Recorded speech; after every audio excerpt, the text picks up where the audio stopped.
City India news Telugu, ఇది చీకటి వెలుగు. నమస్కారం అండి. నా పేరు సంతోష్ కుమార్. నేను ఈరోజు టీజీఎస్ఆర్టీసీ రీజనల్ మేనేజర్గా పదవి బాధ్యతలు తీసుకున్నాను.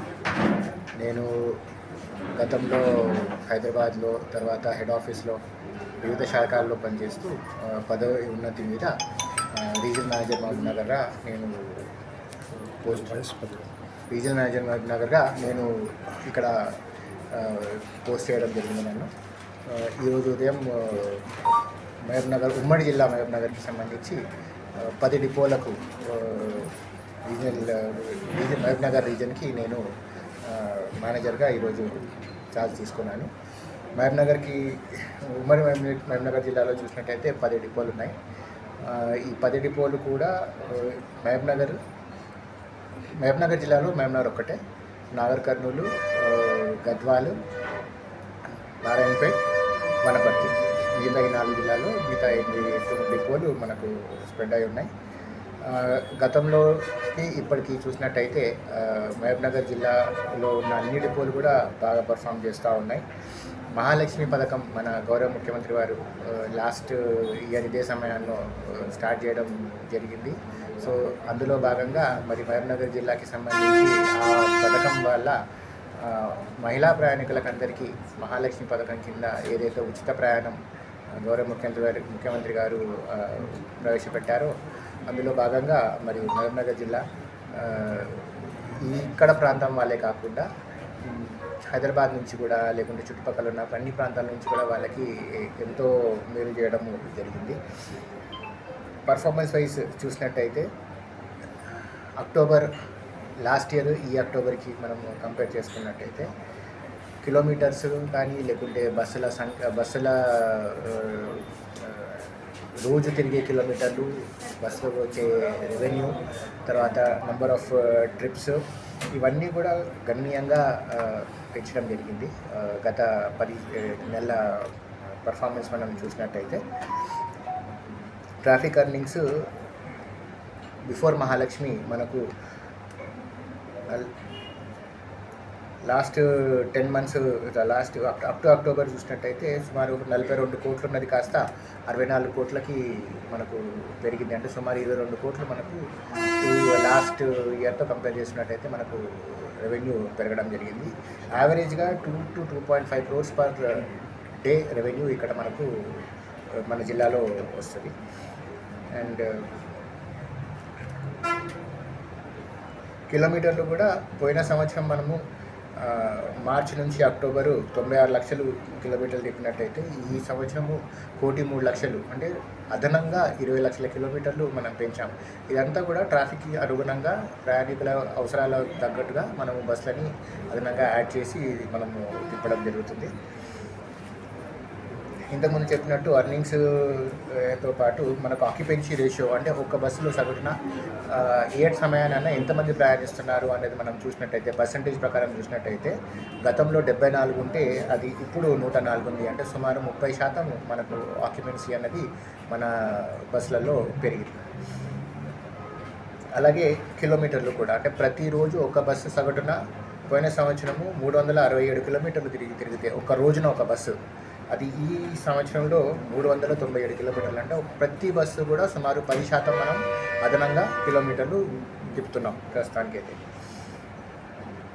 సో ఇంతకుముందు చెప్పినట్టు గతంలో 1,30,00,000 నాకు రోజు సగటు రెవెన్యూ వచ్చినట్లయితే అది ఇప్పుడు 2 కోట్లకు దాటింది. సో ఇదంతా కూడా మనకు మేజర్లీ మన మహాలక్ష్మి పథకం వల్లనే మనకు రావడం జరిగింది. సో దీనికి అనుగుణంగా బస్సుల సంఖ్య కూడా మరి మనం ప్రపోజల్స్ పెట్టడము, దానికి సానుకూలంగా మన హెడ్ ఆఫీస్ వాళ్ళు, ప్రభుత్వం కూడా మనం స్పందిస్తూ మన బస్సుల సంఖ్య కూడా చాలా మట్టుకు పెంచుతూ వచ్చారు. టోటల్ కార్పొరేషన్లో 1389, అంటే 1,389 కొత్త బస్సులు ఈ లాస్ట్ 6 మంత్స్లో ప్రవేశపెట్టడం జరిగింది. దాంట్లో ఎక్స్క్లూజివ్గా మహాలక్ష్మి స్కీమ్కి సంబంధించి 822 బస్సులు, అంటే మోర్ దెన్ 50%, ఆల్మోస్ట్ ఒక 60-65% మనకు మహాలక్ష్మి గురించి కొత్త బస్సులు కూడా మనము ప్రవేశపెట్టడం జరిగింది. సో ఇందులో చూసినట్టయితే మన జిల్లాకి మహబూబ్నగర్ జిల్లాకి 105 బస్సులు వచ్చాయి. టోటల్ 1389లో 105 బస్సెస్ మనకు వచ్చాయి. ఇంకా బస్సెస్ కూడా మనకు వస్తాం. నెక్స్ట్ మార్చ్ వరకు ఇంకా యాడ్ అవుతాయి. ఆర్టీసీ ఈరోజు ప్రజల జీవితంలో ఒక భాగమైంది. ముఖ్యంగా పేద మధ్య తరగతి వారికి, పాఠశాల విద్యార్థులకు, కాలేజీకి వెళ్లే విద్యార్థులకు, మిగతా పనుల కోసం వెళ్లే రైతులకు, చిరు వ్యాపారస్తులకు అందరికీ కూడా ఆర్టీసీతోనే వాళ్ళ జీవితం ఉంటుంది. ఒక గొప్ప చరిత్రాత్మకమైన నిర్ణయం మా కాంగ్రెస్ ప్రభుత్వం రేవంత్ రెడ్డి గారి ప్రజాపాలనను తీసుకున్నాం. డిసెంబర్ 9వ తారీఖు రోజు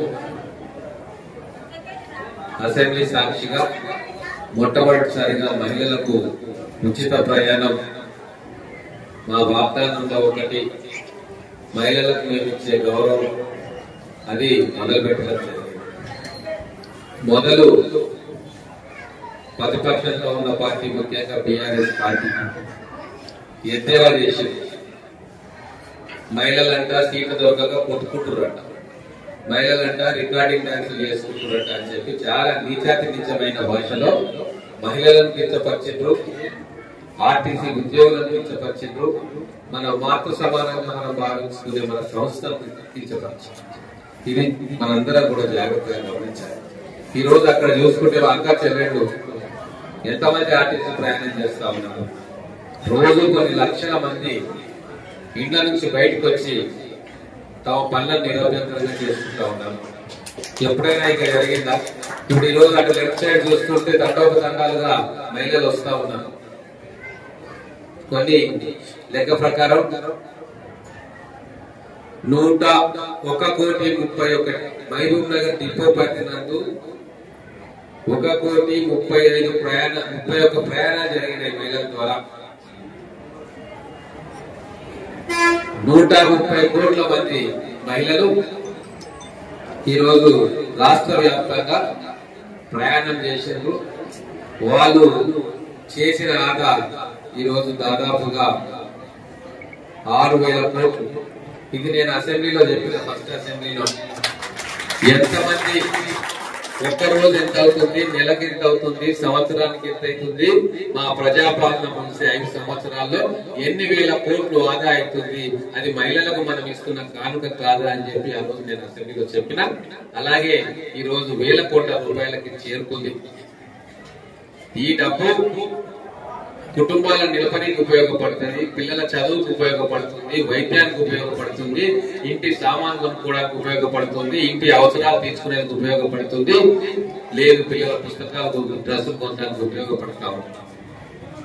అట్లా అని చెప్పి ఆర్టీసీ కూడా బ్రహ్మాండంగా ప్రభుత్వ పరం నుంచి కంపెన్సేషన్ గా అవన్నీ కూడా వస్తా ఉన్నాయి. అంటే ఒక ఆలోచన, ఒక మంచి ఆలోచన, ప్రజలకు మేలు చేయాలి అన్న ఆలోచన ప్రభుత్వానికి ఉంటే, ముఖ్యమంత్రి గారికి ఉంటే ఎంత గొప్ప మార్పు వస్తుంది అనేది ఈ రోజు 1 సంవత్సరంలోనే మనం చూస్తున్నాం. ఈ మార్పు సంకేతం ఎవరు ఊహించలే. నష్టాల్లో ఉన్న ఆర్టీసీ లాభాలకు వస్తుందని అమ్మేయాలని చూసింది బీఆర్ఎస్ పార్టీ, కేసీఆర్. ఇది మీ కార్మికులందరూ గుర్తుపెట్టుకోవాలి.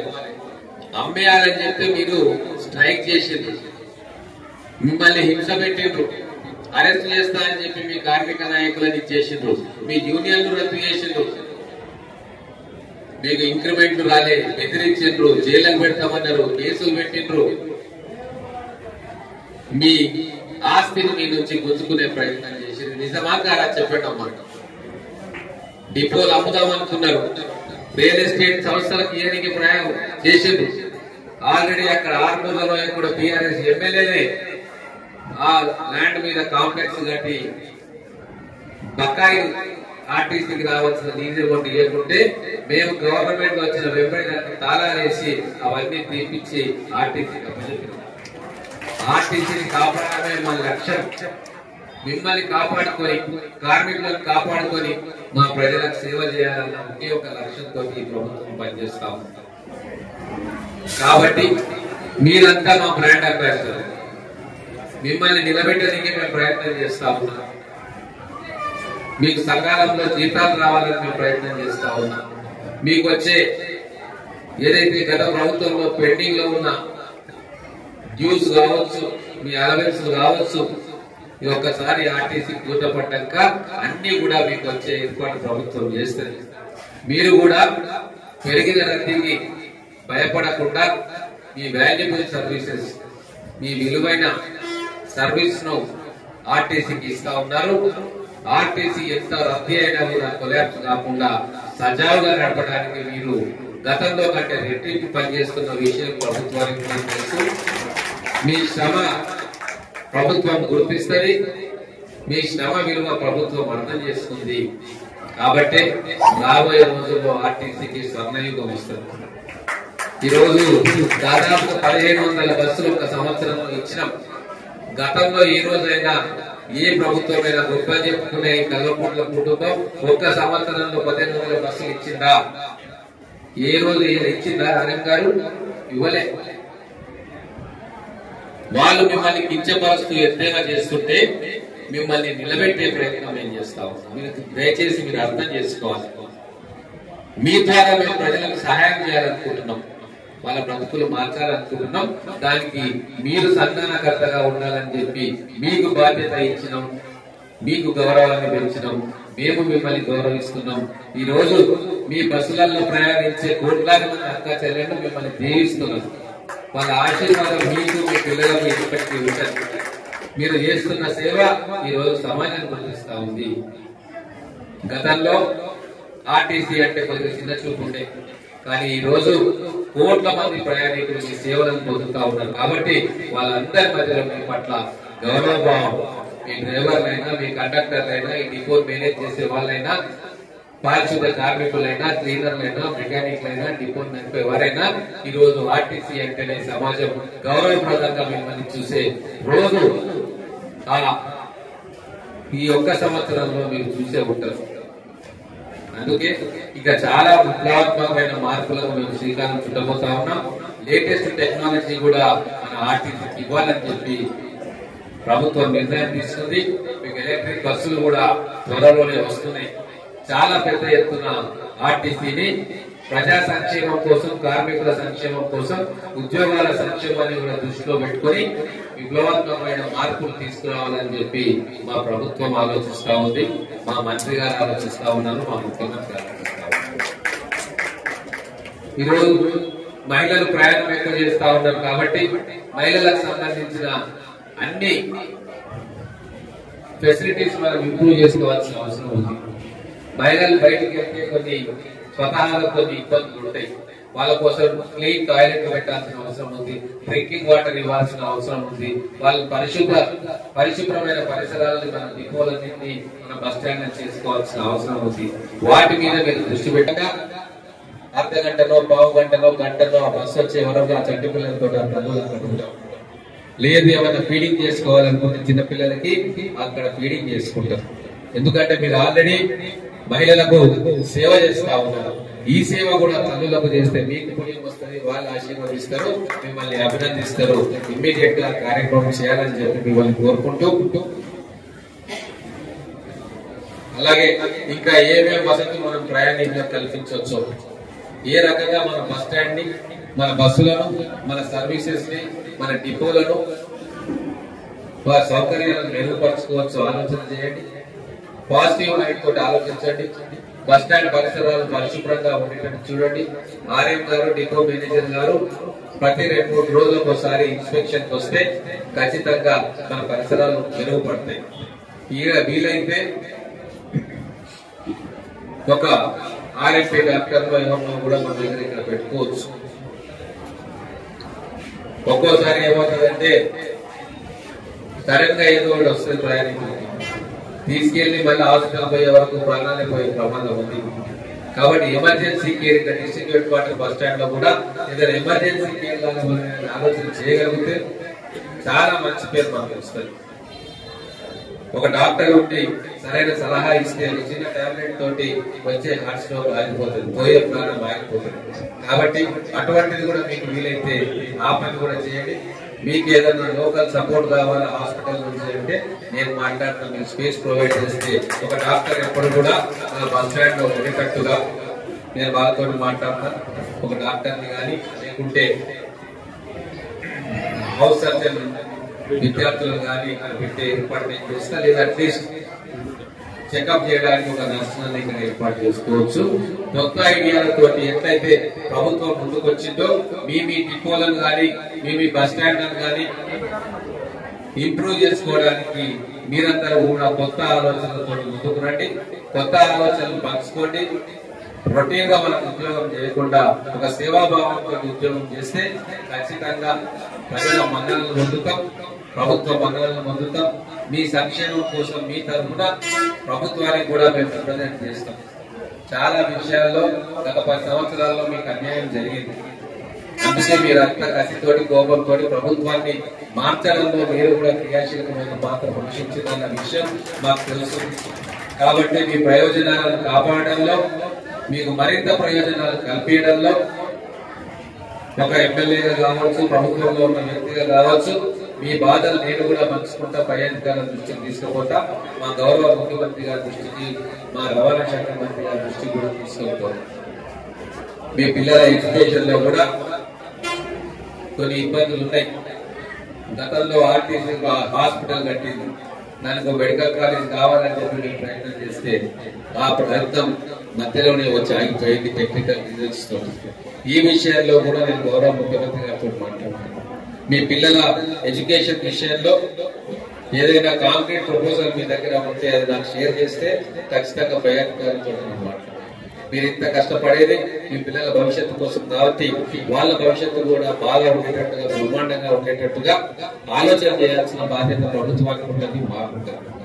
కాబట్టి ఎటువంటి మీ హెల్త్ ఇన్సూరెన్స్ కావచ్చు, మీ పిల్లల ఎడ్యుకేషన్ కావచ్చు, మీ మెడికల్ ఫెసిలిటీస్ కావచ్చు, మీ ఉద్యోగాల్లో మీకు వెసులుబాటు కల్పించే అంశాలు కావచ్చు, వీటన్నిటి మీద కూడా మీ నాయకత్వం కావచ్చు, మీ ఆఫీసర్స్ కావచ్చు, మీ యూనియన్స్ కావచ్చు, నాతో మాట్లాడి నాకు కొద్దిగా వాటి మీద పరిజ్ఞానం నాకు పెంపొందిస్తే ఖచ్చితంగా రాబోయే అసెంబ్లీలో రవాణా శాఖ మంత్రి గారి దృష్టికి కానీ, మా ముఖ్యమంత్రి గారి దృష్టికి కానీ వాటిని ఖచ్చితంగా తీసుకొని పోతాం. మీరంటే మాకు ప్రత్యేకమైన అభిమానం. మీ ద్వారా ప్రజలకు మేము చేరువైనాము. మహిళలు మమ్మల్ని ఆశీర్వదిస్తా ఉన్నారు. మెజారిటీ మహిళలకు మా ప్రభుత్వం దగ్గరైంది. దానికి ప్రధాన కారణం మీరని కూడా మేము గుర్తిస్తా ఉన్నాం. కాబట్టి మీకు కూడా అంతో ఇంతో బెనిఫిట్ జరిగే కార్యక్రమం మా ప్రభుత్వం ద్వారా జరగాలని చెప్పి నేను మనస్ఫూర్తిగా కోరుకుంటున్నా. ఆ దిశలోనే నేను నా ప్రయత్నం చేస్తా.